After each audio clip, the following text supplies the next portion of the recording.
어린 아이들이 자라는 모습을 보면 우리 어른들의 모습이 아닌가 생각할 때도 많이 있습니다. 특히 이제 3살부터 5살 때를 살펴보면 아이들이 어느 정도 이제 자라서 걷게 되어진 그 이후에 조금씩 지식을 습득하게 되어지니까 궁금한 게 많아요. 그래서 이건 뭐예요? 저건 뭐예요? 질문들을 하게 될 것입니다. 그때 부모님들은 친절하게 답변을 잘 해줘야 되겠죠. 어떤 부모들은 그것이 귀찮다고 설명도 안 해주고 또 아이들에게 이제 지금 시대에는 스마트폰을 줘버려서 영상을 보게 하잖아요. 근데 그러면 사실 안 됩니다. 아이들을 뭐 책을 읽어주든지 자세하게 설명을 많이 해줘야 아이들이 그때의 지식을 또 이해력이 또 넓어질 수가 있는 것이죠. 아무튼 아이들은 이게 무엇입니까? 저게 무엇입니까? 질문을 잘해요. 그리고 이제 5살 좀 지나게 되어지면 이제 자기가 많이 아는 것처럼 그래서 그때에서부터는 내가 할게요. 이제 그렇게 나오게 되어집니다.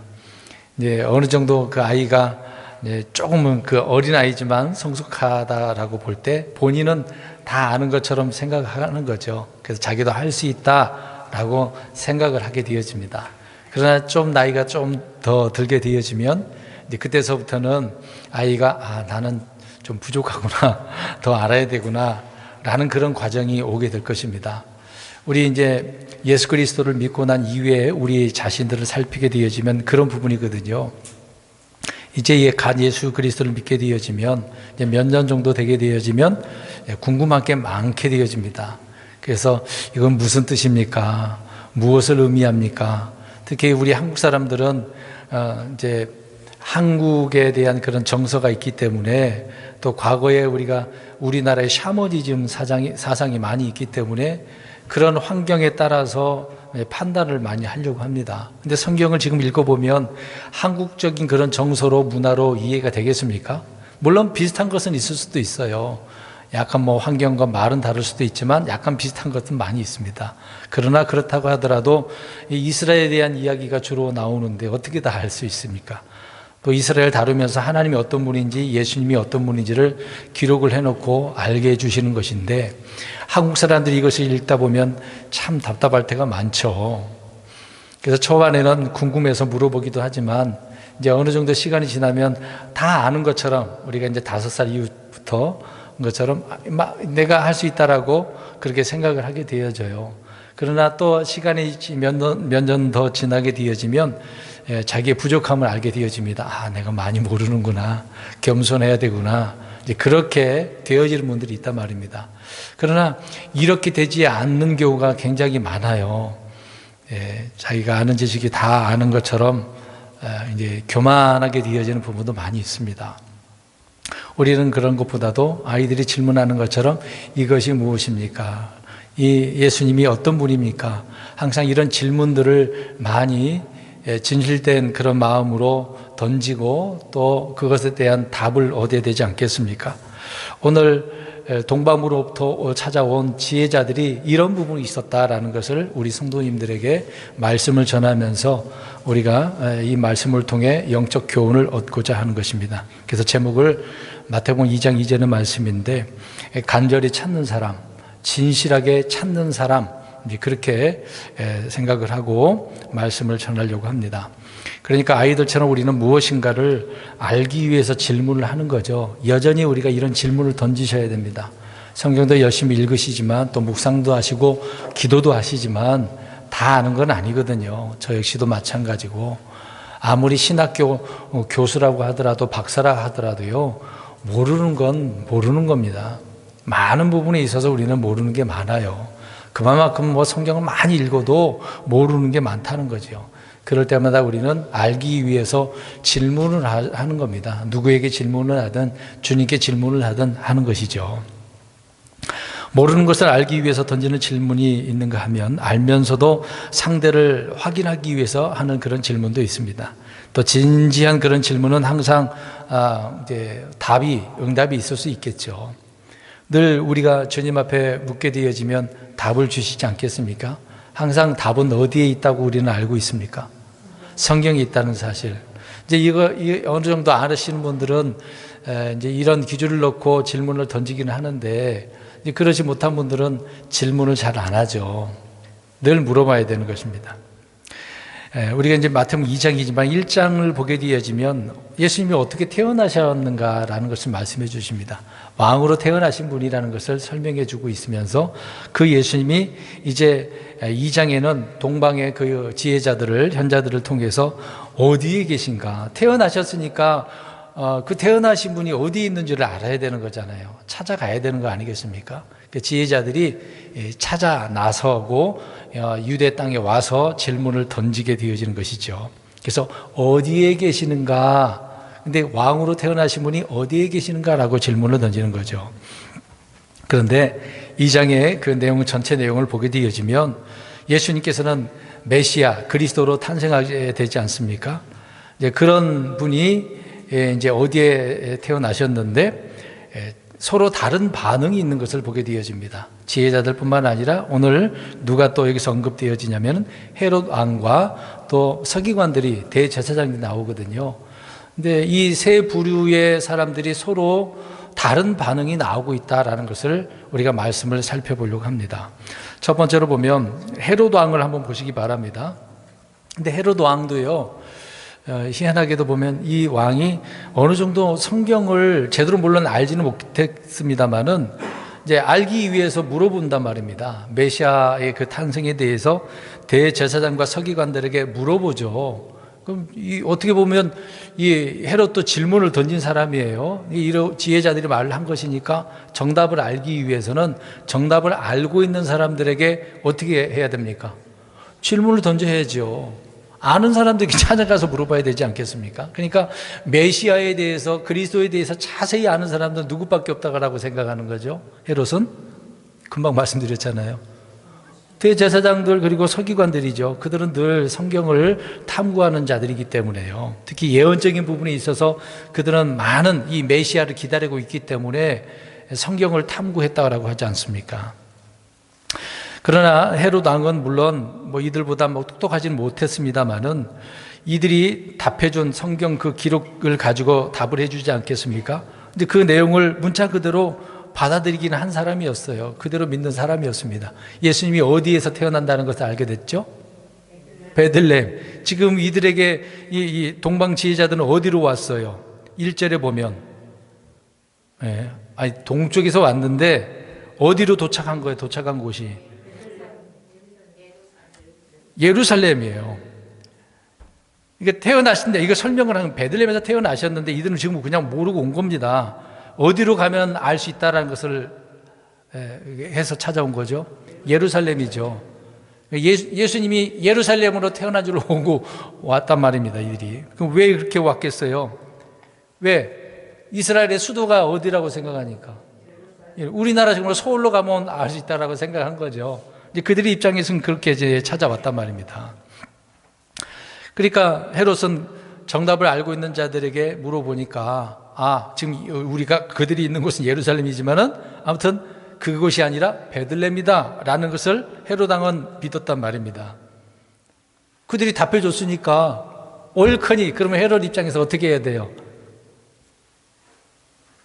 유대인으로 왕으로 태어났으니까 어떻게 해야 돼요? 아니 진짜로 그 사람 믿었다고 한다면, 지금 믿었잖아요. 베들레헴이라고 했으니까 어떻게 해야 돼요? 가서 경배해야죠.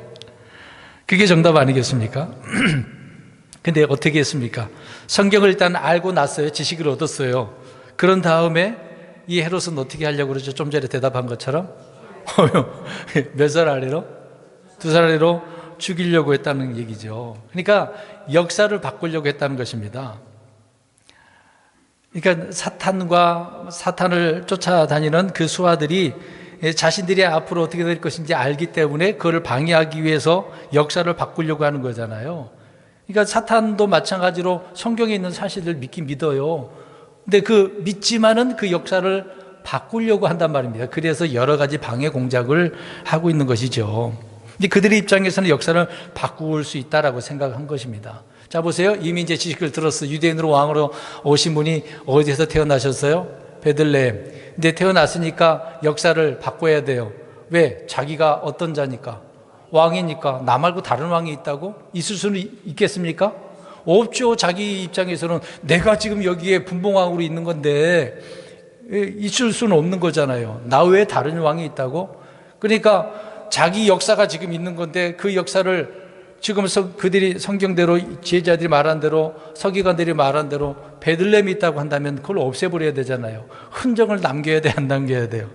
안 남겨야 돼요. 우리 한국 역사도 조선시대도 그러지 않습니까? 잘못된 역사, 자기들이 흠이 있다고 한다면 그걸 어떻게 버립니까? 다 없애버리는 거예요. 이 역사를 바꾸는 자들입니다. 오늘 헤롯도 그런 사람이거든요.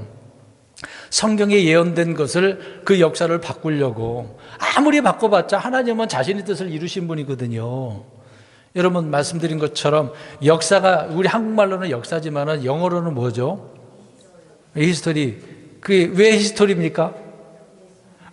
His story잖아요. 예수님 그분의 이야기지 않습니까? 이제 보세요. 그러면 역사 그러면은 우리는 그 영어로 말한 것처럼 누구를 이해를 하고 역사 그래야 되는 거예요. 예수님 이야기니까 예수님 이야기. 역사를 그렇게 봐야 되는데 근데 모든 게 다 그런 예수님 이야기라고 봐야 되는 거 아니겠습니까? 근데 오늘날 그 역사를 사람들은 어떻게 해석을 하죠? 이게 히스토리, 역사 그렇게 얘기하면서 누구 역사를 쓰려고 하는 거죠? 그렇죠. 자기 역사. 헤롯도 마찬가지인 것처럼 많은 사람들이 자기 역사로 바꾸려고 한다는 거죠. 헤롯은 이제 그런 사람이었다는 것입니다.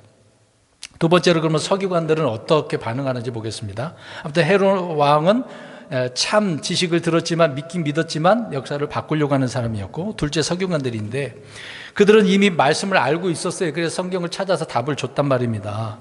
근데 답을 알았으면 그 말씀에 따라 이들도 역시 어떻게 해야 됩니까? 가서 경배해야죠. 메시아가 왔다는데, 그리스도가 왔다는데 가야 되는 거 아닙니까? 근데 그들이 했을까요? 안 했을까요? 그리 안 했어요. 행동하지 않았습니다. 이거 희한하지 않나요? 말씀을 성경을 통해서 믿는 자들인데 찾았잖아요. 눈으로 봤지 않습니까? 그러면 돌아서야 되잖아요. 그대로 메시아가 왔다는데 가만히 있을 수 없는 거 아니겠습니까? 근데 그들은 그렇게 행동하지 않았습니다. 대제사장도 그렇고요. 이것을 우리가 지금의 우리 그리스도인들의 입장에 생각해 보면 육신적인 그리스도인들이 바로 여기에 서기관들처럼 행동을 하는 거죠. 뭐 지식은 있어서 믿긴 믿는데 행동을 하지 않는다는 겁니다. 순종을 하지 않는 거죠. 자, 서기관들은 그렇게 받아들였습니다. 동일한 말씀 믿긴 믿지만 그들은 행동하지 않았다. 그 다음에 세 번째 부류는 바로 동방의 지혜자들, 현자들을 말하고 있는데 이들은 지금 뭐 별을 보고서 왔다고 했잖아요. 이들은 뭐 어떤 천문학을 공부한 지식이 있는 그런 사람들이었던 거죠. 그리고 또 이방 사람이라 할지라도 성경 그 예언적인 부분에 있어서는 듣고 아는 자들이거든요. 동쪽에 특히 에돔 지역에 있는 사람들은 굉장히 지혜로운 자들이라고 성경은 말씀을 하고 있습니다. 굉장히 똑똑한 사람들이 굉장히 많았어요. 우리가 알다시피 욥도 동쪽에 있는 동방 쪽에 사는 사람 아닙니까? 우즈라고 하는 곳에 있잖아요. 우스에. 그쪽이 그 에돔 지역 그쪽이거든요. 그러니까 얼마나 욥은 이방인이란 말입니다. 유대인이 아니에요. 그랬는데도 하나님 믿어야 안 믿어요? 의로운 사람이었어요? 아니었어요? 의로운 사람이었어요. 오늘 이 지혜자들도 역시 그들은 직접적으로 율법을 뭐 가지고 어떻게 사는 그런 사람은 아니에요. 이방인이란 말입니다. 그럼에도 불구하고 그들은 경배하러 찾아왔잖아요. 말씀을 그래서 묻고 그 부분에 대해서 알고서 찾아왔잖아요. 예루살렘에. 그래서 물어봤더니 답을 얻었어요. 들었어요. 그러면 이들은 어떻게 해야 됩니까? 어디로 가는 거죠? 베들레헴으로 갔잖아요. 여러분, 헤롯 서기관들과 또 이 지혜자들 세 부류를 말씀드렸습니다만 서로 다른 이런 반응을 보여주고 있습니다. 이 지혜자들은요, 말씀을 묻고 들었고 그 말씀대로 행동을 했습니다. 그들은 이방 사람인데도 불구하고 메시아를, 그리스도를 찾아와서 경배를 하게 되지 않습니까? 이런 지혜자들처럼 오늘날 우리 그리스도인들도 교훈을 받아야 되지 않겠습니까? 이들은 우리가 알고 있는 것처럼 하나님께서 그들에게 보여주신 그 별을 따라 빛을 따라 찾아온 것이죠. 여러분 이렇게 찾아온다라고 할 때 쉬운 일입니까? 동쪽 그 먼 지역에서 온다는 것은 쉬운 일이 아니잖아요. 과거에는요, 그 모든 많은 길에 있어서 도적들이 얼마나 많았겠어요. 조금만 힘을 가지고 있는 자들은 남의 거 뺏는 사람들이 굉장히 많잖아요. 특히 그 지역은 대부분 그런 지역 아니겠습니까? 또 이 지혜자들은요, 말씀을 듣고 자신의 그 걸음들을 확증한 것을 보게 되어집니다. 또 말씀을 듣고 나서 의심이나 다른 질문을 한 것이 없었어요. 그래요? 하고서 베들레헴으로 갔던 것이죠. 철저히 순종한 사람들이었습니다. 계속해서 그들에게 주님께서는 빛을 주시는데요, 12절을 한번 보십시오. 어디로 갑니까? 하나님으로부터 어떻게 헤롯에게 가지 말라고 하는 경고를 받았어. 다른 길을 제시를 받은 거죠. 그러니까 그리스도를 받아들인 사람, 믿은 사람은, 영접한 사람들은 옛길로 가겠어요? 안 가겠어요? 안 가죠. 옛길로 가다가는 어떻게 되겠습니까? 헤롯에게 갔다가는 죽어요. 죽어. 그러니까 우리가 예수님을 통해서 새로운 새 길을 알게 되었다고 한다면 우리의 과거의 옛길을 갑니까? 안 갑니까? 안 가야지. 그게 정상이잖아요. 육신의 그 길을 걸어서는 안 되는 거거든요. 우리는 영적인 길을 걸어가야 되는 거 아니겠습니까? 지혜자들처럼 그래야 되는 거죠. 근데 많은 사람들은 돈을 찾고 명예를 찾고 어떤 생활 안정을 찾기 위해서 직장을 찾기도 하지 않습니까? 자기를 인도해 줄 수 있는 지도자를 찾기도 하고요. 많은 부분이 있어서 그렇습니다. 그러나 정작 주님을 찾는 사람, 그게 쉽겠습니까? 정말 많은 사람, 내가 주님을 찾고자 이렇게 헤매서 왔다라고 하는 사람 주변에 본 사람 있나요? 그러진 않죠. 누군가를 통해서 알게 돼서 찾은 사람이 있는 반면에 스스로 막 찾는 사람은 정말 희박해요. 뭐 전혀 없다는 것은 아닙니다만은 하나님께서 그렇게 보여주시거나 알게 해주지 않는 이상은 찾는 사람이 없단 말입니다. 그래서 성경에 나오잖아요. 주를 찾는 자가 없었다고. 그래서 주님이 찾아오신 거잖아요. 많은 사람들이 꿈을 찾아 나섭니다. 그런 사람도 너무도 많아요. 그러나 오늘 동방의 지혜자들처럼 주님을 찾는 사람, 이게 흔하지 않는 일이죠. 여러분, 우리 전 세계, 우리나라도 그런 경우가 있었는데, 보물을 찾기 위해서 바다에 그 배를 띄워가지고 그 밑 깊은 곳에 잠수부들이 들어가는 경우 있지 않습니까? 그래서 어떤 천연 자원을 얻기 위해서 시추선도 바다에 던져서 뚫어가지고 뭔가 발견하려고 하잖아요. 그러다 보면 지금 바다에서도 천연가스를 발견해야 하네요. 발견하잖아요. 우리나라 독도, 울릉도 그쪽 근처에도 많이 있다고 하니까 일본 사람들이 탐내는 경우도 있지 않습니까? 그런 것을 찾는단 말이죠. 그러니까 그런 면에 있어서 많은 사람들은 찾고 다니지만 주를 찾는다? 동방의 지혜자들처럼 그렇게 우리가 찾아 나서야 되는 것이죠. 특히 우리 한국 사람들 이민들을 많이 갑니다. 특히 미국에 과거에 얼마나 많이 갔습니까? 근데 왜 갔을까요, 여러분? 한국도 사실 살기 좋은 땅 아닙니까? 미국에 왜 갔을까요? 모르세요? 모르세요, 진짜로? 기회를 얻기 위해서. 돈 벌러 간 거 아닙니까? 돈 벌러 간 거 아니에요? 아이들은 유학 보낸다고 하더라도, 그러면 애들이 유학 갔는데 공부 제대로 하는 아이들이 몇 명이나 될까요? 100명을 보내면 몇 명이나 공부할까요, 여러분? 우리가 듣는 소식에 의하면 유학생들 어떻게 하고 산다 그래요? 그렇죠. 마약에 찌들어서 산대요. 아이들 미국에 유학 보낸다는 게 쉬운 일이 아닙니다. 그러니까 아이들도 그럴 뿐더러 어른들은 돈 벌러 가잖아요. 근데 한국 사람들이 예수도 안 믿으면서 이제 미국 같은 그 경우에 이제 그곳에 가잖아요. 도시에 가잖아요. 어디부터 가는 줄 아십니까? 한인교회 갑니다. 왜 갈까요? 도움 얻으려고. 사교적인 그런 문제도 있겠죠. 어떤 비즈니스 그런 것 때문에 가는 겁니다. 먹고 살기 위해서는 그곳에 가야 정보를 알 수 있다고 해서 가는 것입니다. 나름대로 찾긴 찾았는데 전혀 엉뚱한 거죠. 교회 갔는데도 불구하고 주님을 찾는 게 아니라 뭘 찾는다고요? 사람, 돈, 정보, 그 재물을 얻기 위해서 그렇게 찾아 나서는 거죠. 그런 것처럼 저와 여러분들은 무엇을 찾고 있는가? 왜 교회 다니십니까? 교회 왜 나오시는? 이런 질문을 아까 처음에 질문 얘기했잖아요. 교회 왜 나오셨나요? 오늘 왜 나오셨습니까? 예배 드리러, 말씀 들으러. 이제 이 정도면 이제 정상적인 거거든요. 근데 그런 마음을 갖고 교회에 나와야 되는데 그렇지 않는다면 이 자리에 앉아 있는 것이 얼마나 힘들겠습니까?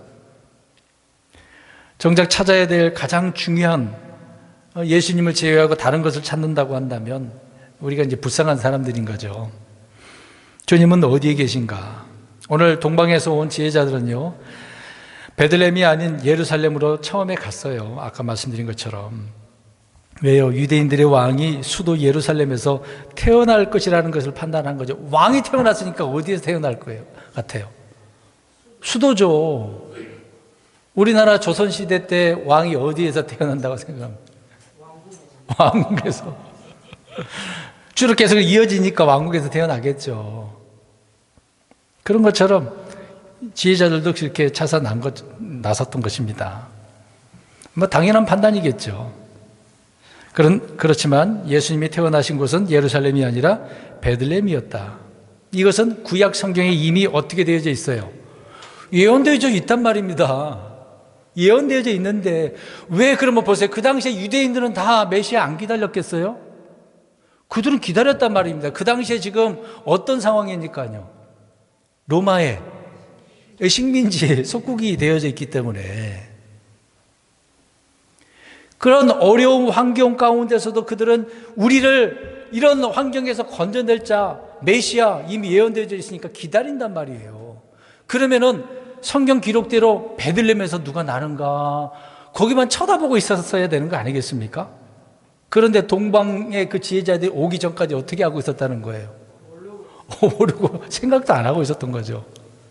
아무도 안 찾고 있어. 언젠가 오신다는 예언의 말씀이 있는데 기약은 없어. 언제인지는 몰라. 하나님만 아시니까. 그러니까 사람들은 그런 문제가 많이 있어서 잘 안 찾는 거죠. 아예 딱 하고 몇 월 며칠로 알려주면 어떻게 하겠습니까? 기다리죠. 자, 그럼 우리 그리스도인들은 예수님이 지금 2022년도니까 23년에 오신다라고 한다면 2023년 1월 1일에 오신다면 어떻게 하시겠습니까? 다 교회 나와서 기다리고 계시겠죠. 예전에 10월 28일 이장님이 온다고 그랬지 않았습니까? 어떻게 했어요? 그들 어디에서 기다렸어요? 자기들 교회에서 기다렸잖아요. 왔어요, 안 왔어요? 잘못된 것이니까. 그러니까 그게 시한부종말론이거든요. 알면 기다리는 거죠, 그 자리에서. 모르면 안 기다리는 거죠. 근데 우리가 어떻게 해야 됩니까? 몰라도. 우리 기다려야 되잖아요. 유대인들은 그 당시에 이 베들레헴에 가서 기다렸어야 되는 거 아닙니까? 기약은 없지만 오늘도 가보고 내일도 가보고 그 주변 지역에 사는 사람들은 갔을 거 아니에요. 사실 예루살렘하고 베들레헴하고 그렇게 멀리 떨어진 지역은 아니거든요. 조금만 걸어가면 돼. 이미 구약 성경에 예언되어져 있는 거 아니겠습니까? 자, 2장 6절을 한번 보세요. 오늘 2절만 읽었습니다만은. 자, 거기에 대제사장들과 서기관들이 이 사실을 정확히 알고 있었다는 것을 알 수가 있습니다. 왜요? 5절에 주께서 대언자들을 통해 이같이 기록하시기를. 그렇게 6절 그래서 했는데 어디에서 6절에 유다 땅에 있는 베들레헴아 그렇게 되어 있잖아요. 알고 있었다니까요. 그러니까 이들의 정확한 성경 지식에 도움을 받아서 지혜자들은 베들레헴으로 향했던 것이죠. 그러나 동일한 이런 지식을 서기관들과 헤롯은 어떻게 합니까? 오히려 헤롯은 어떻게 해요? 다 죽여. 나 말고 다른 왕이 있다고? 안 돼. 여러분, 우리나라 역사 보지만 영계 소문이 갑자기 대중상의 아들이 하여튼 태어났어. 그걸 어두고 점괘가 딱 나왔더니 이 이자가 어떻게 할 자라고 딱 돼요? 그 아이가 누구예요? 대중상에 낳은 아이가 누구예요? 몰라요, 역사? 대조영이잖아요. 그 대조영을 어떻게 하려고 그랬습니까? 영계 소문이. 죽이려고, 그건 아시네, 죽이려고 한 것은. 우리 고구려를 망치게 하는 자라고 그렇게 판단을 했던 거죠. 사실상 누가 망쳤어요, 고구려를요? 영계소문과 그의 아들들이 망친 거죠. 그래서 망한 거예요. 헤롯도 그렇게 생각한 건 아니겠습니까? 아니, 이 로마, 이 유대 나라를 망하게 하려고 나 말고 다른 왕이 온다고? 나를 망하게 한다고? 가만히 있을 수 없는 거죠. 그래서 죽일 수밖에 없었던 겁니다. 헤롯이 그냥 죽이려고 한 것은 아니에요. 여기서 우리는 사람의 마음에 따라서 같은 말씀이라 할지라도 얼마나 다르게 이렇게 작용하는지를 알 수가 있습니다. 세 부류를 말씀드렸는데 다 다르잖아요, 반응이요. 말하지 마시고. 우리는 지금 이들 동방의 지혜자들처럼 유대 땅으로 갈 필요가 있습니까, 없습니까? 지금은요. 지금 왜, 그럼 이거 보세요. 왜 이제 우리는 갈 필요가 없냐면은, 우리가 지금 더 이상 예수님이 저 말구유간에 계실까요, 안 계실까요? 안 계셔요. 아기로 계십니까? 아기로 안 계시잖아요. 그러면 또 그 다음에 십자가에서 죽으셨다고 하는데, 저 십자가에 갈 필요가 있나요? 여러분, 저기 이스라엘로 성지순례 가잖아요. 거기 보면 그 고난의 그 길을 걸으셨던 그 길을 걸으시고, 그 골고다 원래 갈보리 그 길, 거기 가잖아요, 사람들이. 그곳이 진짜인지 가짜인지 모르겠습니다만은. 가가지고 어떤 분은, 그 길을 통해서 주님을 경험한다고 하지 않습니까? 그럴 필요가 있어요, 없어요? 그냥 여행차, 그랬구나. 그 사실을 그냥 생각하면서 가는 건 좋은데, 가가지고 거기서 막 눈물을 흘리고, 예수님이 여기서 죽으셨구나. 그럴 필요 있어요, 없어요? 없다고요. 그렇게 안 해도 돼. 우리 안 가도 돼요, 안 가도 돼. 비싼 돈 들여서 안 가도 돼. 물론 한 번쯤 여행은 갈 수는 있다고 생각을 해요. 근데 일부러 그곳에 가면 주님을 만날 거라고 생각하면 오산이다, 그 얘기죠. 거기 안 계시는데 왜 가요? 무덤을 찾아갈 필요가 있습니까? 그래서 천사가 그러잖아요. 이제 여자들이 찾아왔을 때, 야, 무덤 한번 봐봐. 계시나? 거기 계셔요, 안 계셔요? 왜요? 거기에서 어떻게 하셨습니까? 부활하셨으니까. 무덤에 안 계신다고요. 이게 사람들은 가려고 해. 또 성전 안에 주님이 계십니까? 어디에 지금 계세요? 성전은 성전인데 어디? 우리 믿는 자, 우리 믿는 자 속에, 우리 그리스도인들의 성전이 아닙니까? 걸어다니는 성전. 왜 이런 말씀드리냐면요, 주님은 어떤 신비한 그 체험 속에서 발견하신 분이 아니거든요. 그런 것을 경험하면 주님을 발견할 수 있다라고 생각하는데 그렇지 않다는 얘기입니다. 지금은 입장은 그래요. 근데 과거에 그 당시에 오셨다고 하니까, 그럼 어떻게, 유대인들뿐만 아니라 많은 사람들이 예언된 그 예수님을 찾아서 어떻게 해야 돼요? 베들레헴으로 찾아가서 경배를 해야 되잖아요. 찾아가는 것도 진실되면, 오늘 어떻게, 제목을 어떻게 해놨어요? 간절히 찾는 사람, 진실하게 찾는 사람, 그런 사람이 되어야 된다고요. 오늘 왜 이런 이야기 할까요? 연말이 이제 되어져서 우리가 지난 한 해 동안 정말 진실되게 주님을 얼마나 찾으셨나. 물론 우리가 주님을 알잖아요, 믿잖아요. 유대인들도 하나님 믿었지 않습니까? 서기관들도 대제사장도 믿었는데, 헤롯도 믿었지 않습니까? 믿었는데 행동으로 옮기지 못했던 거죠. 우리가 혹시 그러진 않았습니까? 성경을 읽긴 읽었는데 순종 안 했어. 이게 문제가 있는 거죠. 그래서 우리는 간절히 찾는 사람, 진실되게 찾는 사람. 오늘 동방에서 온, 동쪽에서 온 지혜자들은 그런 사람들이었다는 거예요. 이방인인데도 불구하고. 저와 여러분들도 이방인 아닙니까? 이방인이잖아요. 더 열심히 주님을 찾으며 살아가는 거죠. 어디에서 찾아야 돼요? 그래, 말씀 성경 속에서. 잘 보세요. 성경의 사람들은요, 오늘 서기관들도 대제사장들도 어디에서 찾았어요? 메시아 탄생에 대해서 기록된 말씀에서요. 다른 데서 찾는 게 아니에요. 오늘 오전에 아이들에게 사전 찾아보면 예수님 알 수 있냐고 제가 물어봤거든요. 여러분 어떻습니까? 지금은 뭐 인터넷 시대에 스마트폰 치기만 하면 다 나오니까 어때요? 사전 찾아보면 예수님 발견할 수 있습니까? 뭐 찾지도 않는데 발견 못하겠죠. 성경 속에서 찾을 수 있는 겁니다. 예수님을 찾아서 예루살렘에 온 지혜자들에게 예수님이 어디 계신지 정확하게 알려준 사람은요, 성경을 알고 있는 수제사장들, 서기관들이었다고 말씀을 하고 있는 겁니다. 성경을 아는 사람은 그래서 예수님이 어디 계신지 절대 놓치지 않는 거죠. 알고 있는데 왜 그걸 놓치겠습니까? 근데 이 서기관들은, 수제사장들은 그러지 않았다는 것입니다.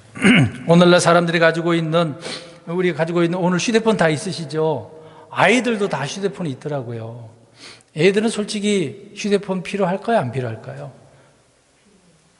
왜 필요해요? 귀찮게 하니까.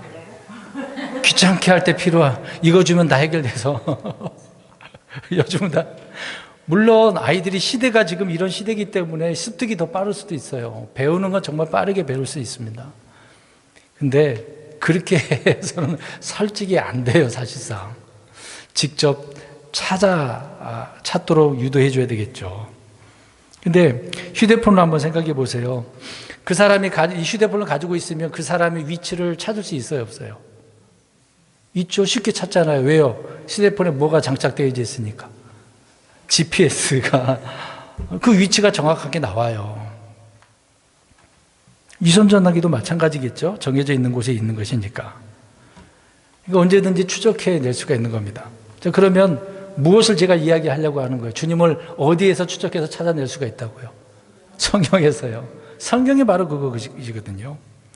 성경은 하나님께서 친히 영감 불어넣으시고 성령을 통해 끊임없이 정확무오하게 우리에게 알려주는, 주고받고 하는 송수신책이 바로 성경이란 말입니다.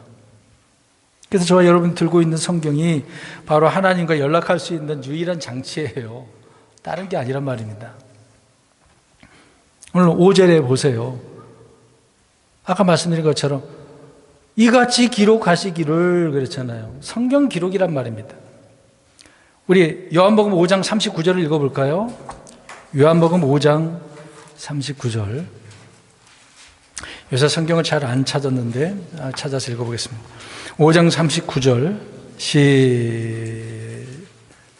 시작. 성경 기록들을 탐구하라. 너희가 그것들 안에서 영원한 생명을 얻는 줄로 생각하는데 그것들은 나에 대하여 증언하는 것. 자, 사람들은 알아. 영원한 생명을 얻는 줄로 생각하고 있어요. 그렇게 예수님도 인정을 하고 있어요. 그런데 누구에 대해서? 예수님에 대해서 나라고 예수님이 말하고 있잖아요. 나에 대해서 증언하는 것들이다. 성경을 어디를 봐도 누구를 찾을 수 있는 거예요? 예수님이죠. 예수님. 어디를 펴도 예수님과 연결돼야 돼요. 동방의 지혜자들은 뭐 이방인이 하지만은 메시아의 오심에 대해서 어떤 구약의 성경들을 통해서 알 수 있었지 않았겠습니까? 그냥 뜬금없이 별을 보고 왔다? 그것은 아닌 거라고 저는 생각되어집니다. 하나님께서는요, 이스라엘의 그 바벨론 포로 기간 70년을 통해서 동쪽에 있는 사람들에게 이 메시아 이야기가 전해지지 않았겠습니까? 알려주셨겠죠. 그러면 성경적으로 이야기해 보겠습니다. 신약 성경 사도행전 보게 되어지면 에티오피아 내시를 한번 보겠습니다. 이 사람 이방인이잖아요. 그 사람이 예루살렘에 왔다가 이제 돌아가면서 이사야 성경을 어떻게 보게 됐어. 거기 보니까 그 어린 양을 도살당한 어린 양 이야기가 나와요. 근데 누구라는 것을 지칭을 하니까 이게 누군가 궁금한 거예요. 굉장히 궁금했단 말입니다. 본인 스스로 아무튼 성경을 통해서 알게 된 건 사실이잖아요. 근데 누군가 이걸 알게 해줘야 되니까, 깨닫게 해줘야 되니까 성령님께서 누구를 보내시죠? 빌립을 보내시잖아요. 빌립이 가서 설명을 아주 자세하게 해줍니다. 그러니까 이 에티오피아 내시가 믿음으로 영접하고 구원받게 돼서 바로 즉시로 무엇을 받습니까? 침례까지 받게 되어지는 거죠. 보세요. 비록 에티오피아 넷이지만 이 사람이 지금 뭘 읽고 있어요? 성경을 읽고 있네. 보세요. 아니, 이방인인데도 성경 갖고 있잖아요. 뭐 필사사본이 되겠죠. 유대인들도 성경이 있는데 에티오피아 넷이도 어떻게 성경을 갖고 있다? 여러분 이거 생각해 보셨어요? 우리 성경 사도행전 읽었습니다만은 그냥 성경 읽고 빌립 만나게 해주셨다 그렇게만 생각했던 거 아닙니까? 어떤 경로를 통해서 성경을 구입했는지 모르겠습니다만은 아무튼 에티오피아 넷이는 성경을 읽고 있었어요. 가지고만 있는 게 아니라. 또 한 부류를 생각해 보겠습니다. 요한복음, 누가복음 마지막에도 나오지만 엠마오로 가던 두 제자가 있었죠. 실망해서 막 간단 말입니다. 얼마나 심란했겠어요, 마음이. 예수님이 어떻게 됐으니까. 죽어서 이제 끝났다고 생각을 했으니까. 근데 예수님이 그들과 동행하면서 예수님이 어떻게 그들에게 설명을 해주셨던 거죠?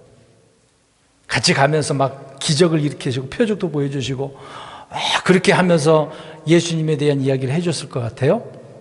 어떻게 예수님이 그들에게 말씀해 주셨죠? 그렇죠. 성경 기록된 거.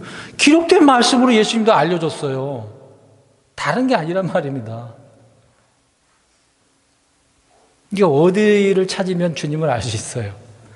성경을요. 주님은 모든 성경에서 자기에 대하여 기록됐다라고 자세히 설명을 했던 거죠. 그래서 그럼 예언된 그런 부분들 다 찾아서 해주시지 않았겠습니까? 그 당시 구약만 있다고 생각해 본다면 창세기부터 말라기까지 그랬지 않겠습니까? 예수님은 성경을 모르신 분이 아니시니까. 그러면 좀 시간이 있지만 좀 걸리겠습니다만 제가 신구약을 틀어서 이게 좀 몇 마디 더 드리도록 하겠습니다. 창세기에서는 예수님이 어떤 분이라고 언급을 할까요? 아브라함 생각하면 알 수가 있어요. 아브라함을 통해서 무엇을 예언해 주셨죠? 너로부터 뭐가 나온? 씨. 근데 그 씨들이라고 하지 않았다고 그랬잖아요. 씨라고 그랬지 않습니까? 이 약속의 씨라는 거죠. 그 약속의 씨가 누구라고요? 예수님이라고. 그러니까 창세기만 보면, 그 구절만 보면 알겠어요, 모르겠어요? 모르죠. 신약을 통해서 또 그게 드러나야 되는 거니까. 아무튼 약속의 씨를 받았으니까 그 말씀을 아브라함은 어떻게 했다고 그랬어요? 믿었다고 그랬잖아요. 그럼 믿었어요.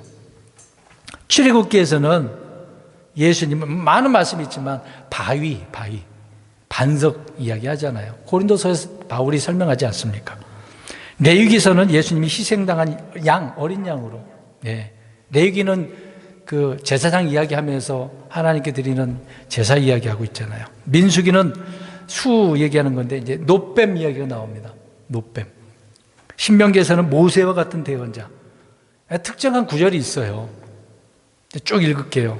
말씀드리겠습니다. 여호수아에서는 주의 군대 대장으로 나오고 있습니다. 여호수아가 대장이니까. 재판관계에서는 삼손 아버지 마노아에게 나타난 주의 천사로 예수님이 계시되어져 있습니다. 룻기에서는 룻을 구속하는 보아스 친족으로 나오죠. 사무엘에서는 다윗의 아들로, 열왕기와 역대기에서는 솔로몬보다 위대한 왕 이야기잖아요.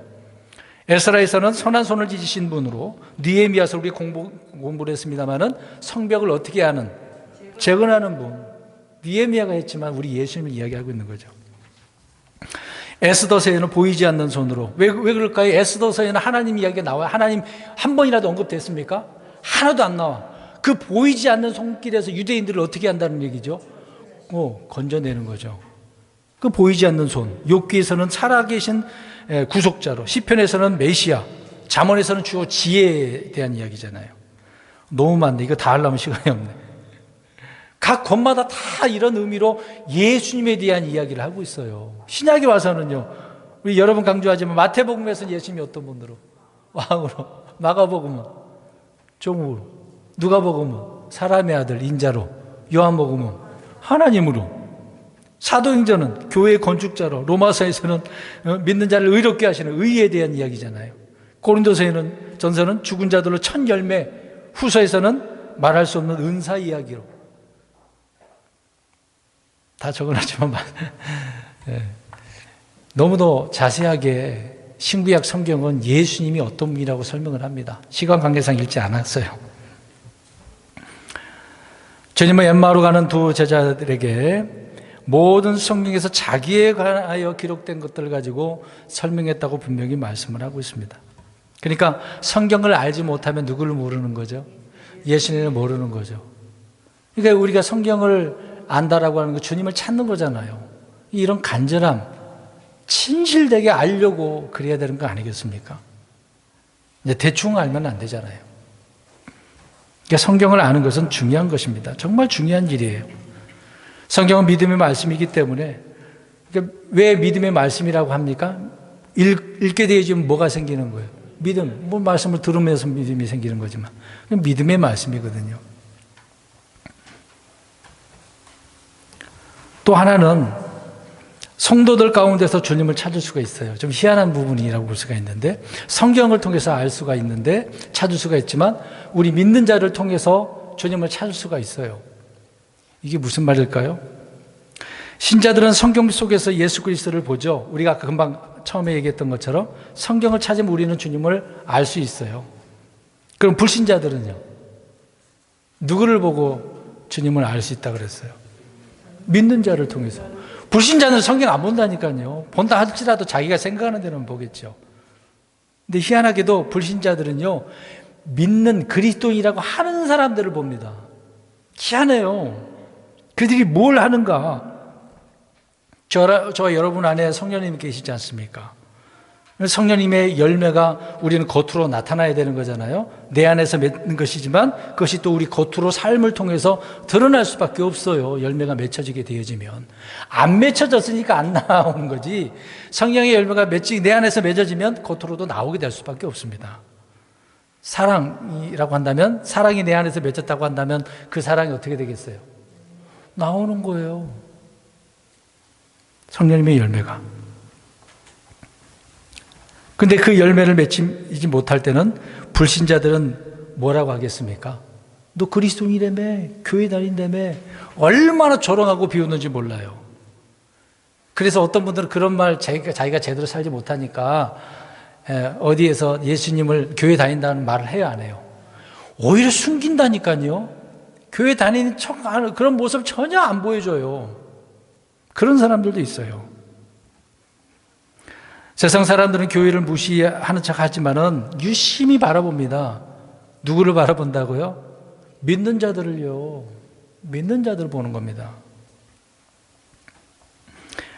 그러니까 모든 부분을 관찰하고 있다가 조금만 잘못하면 격렬하게 비난을 합니다. 뉴스도 보세요. 잘못된 목사도 자꾸 나오는데 그런 분들이 나오면 싸잡아갖고 다 어떻게 얘기해요? 그렇죠. 물론 좋은 이야기도 나와요. 그럼 잘했구나. 그냥 넘어갈 뿐이지. 잘못한 것만 나오기만 하면 얼마나 언론에서도 시끄럽게 하는데요. 그것을 본 많은 사람들이 비판하고 또 더 비판하지 않습니까? 격렬하게 비난을 하게 되어집니다. 우리 안에 거하시는 주님을 밖으로 드러낸다라고 하는 것이 성령님의 열매거든요. 그러니까 말과 행동을 통해서 그 사람 속에 무엇이 있는지를 알 수 있듯이 저와 여러분의 언행 심사를 통해서, 언행을 통해서 그 드러나게 되어지는 겁니다. 그러니까 잘 드러내야 되겠죠. 주변 분들이, 우리 성도님 여기 계신 분들 다 크리스찬이라는 것을 알고 계시죠? 어떻게 보여주고 계십니까?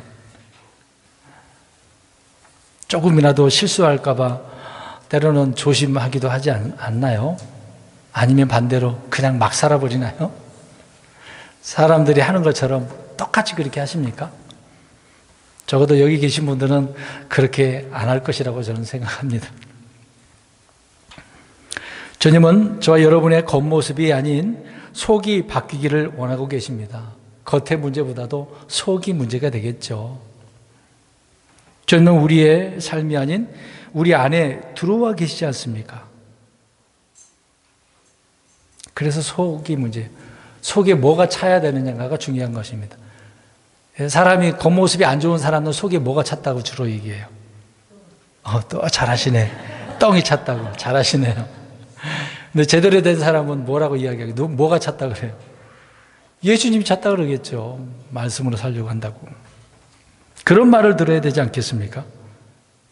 말씀으로, 예수님으로 꽉 차 있는 그런 사람들이 되어야 됩니다. 저와 여러분들은 불신자들이 보는 이런 성경이다라는 것을 잊지 마셔야 돼요. 내가 성경이구나 생각을 하셔야 된단 말입니다.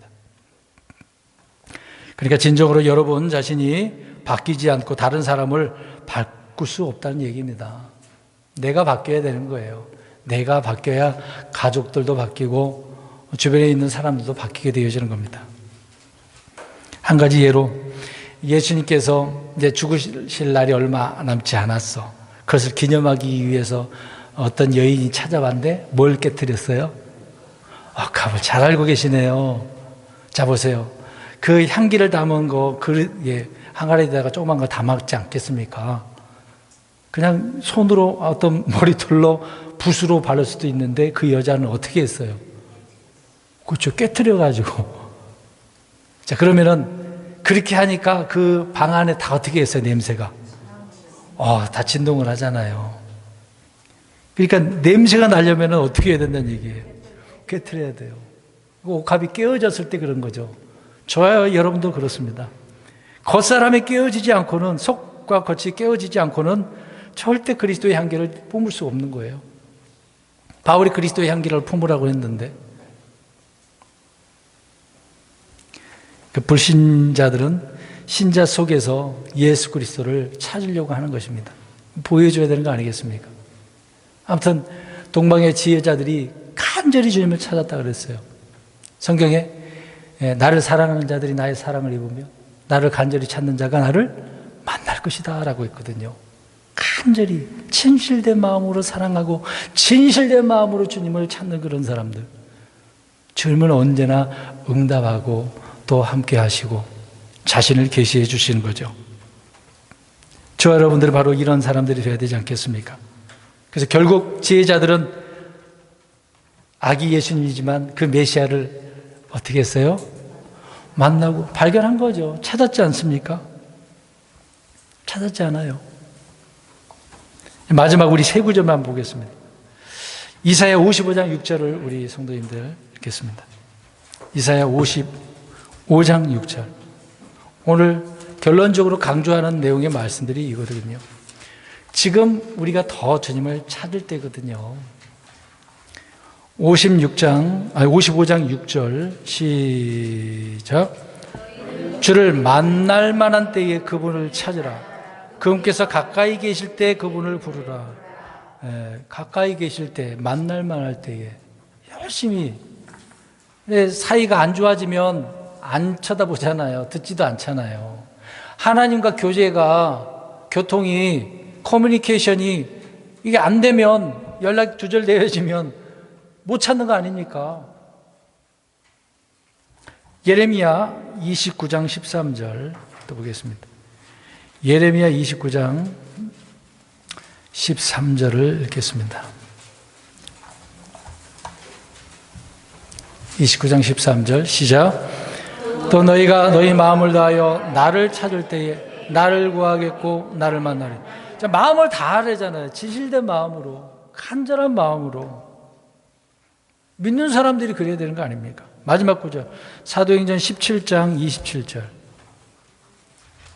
사도행전 17장, 지금 2022년도 마지막 아닙니까? 남은 그 기간 동안에 우리가 이런 모습을 주님 앞에 보여드려야 되지 않겠습니까? 27절, 17장 27절 시작. 이것은 혹시 그들이 주를 더듬어 찾다가 발견하며 그분을 구할 수 있게 하려 하심이라. 그러나 그분은 우리 각 사람보다 멀리 떨어져 있지 아니하니라. 자, 더듬어 찾는 거, 더듬어. 표현이 이렇게 되어 있지만 이렇게 더듬어 보라는 얘기죠. 이 말이 뭐예요? 더듬는다는 말이 왜 그럴까? 지금 상태가 밤이에요, 낮이에요? 밤이라는 거잖아요. 예수님이 이 땅에 오셨을 때는 낮이지만 하늘로 올라가셨을 때는 이 땅에는 밤이란 말이죠. 그러니까 어두울 때 더듬어서 사람들이 찾아야 된다는 얘기입니다. 그러니까 저희 여러분은 달로 표현하고 있는데 달이 빛나려면 어떻게 해야 되는 거죠? 지구와 멀어져야 돼요. 대신 어디에 가까워져야 되죠? 태양과 가까워져야 돼요. 달은 스스로 빛난다고 그래서 안 빛난다 그래요. 빛 안 나요. 욥기서에 나오잖아요. 태양빛을 받아서 빛나는 게 달이거든요.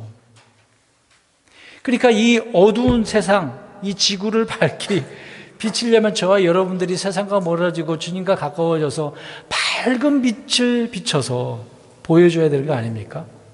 그래야 사람들이 오늘 이 구절처럼 알게 되어지는 거죠. 하나님께 영광 돌리게 되어지는 겁니다. 누구나 하나님을 진실로 찾고자 한다면 주님은 만나시는 분이죠. 믿음이 없이는 하나님을 기쁘시게 못하고 또 하나님께 나오는 자는 반드시 그분께 자신을 찾는 자들에게 보상을 주는 분이라고 말씀을 하고 있습니다. 항상 주님은 뭔가 주셔요. 어떻게 해야만 주신다고요? 찾아야 주신다고요. 찾아야 주시는 거예요. 안 찾으면 안 줘요.